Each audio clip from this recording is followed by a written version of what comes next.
You ask Tiger to solve. This deals with linear equations with one unknown.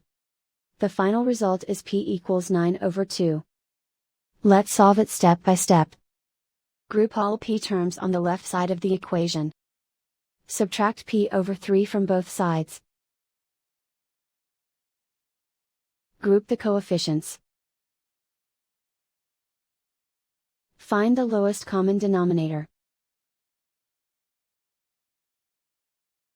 Multiply the denominators. Multiply the numerators. Combine the fractions.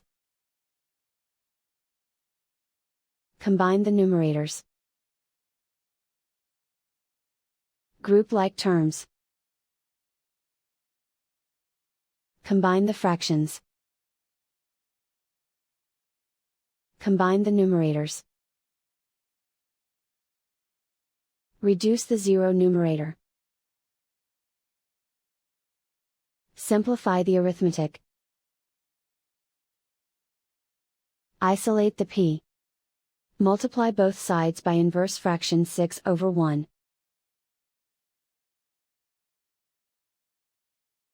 Group like terms.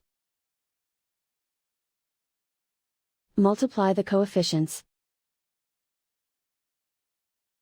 Simplify the fraction.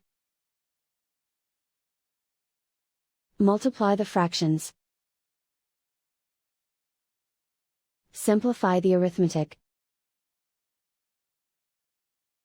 And so the final result is p equals 9/2.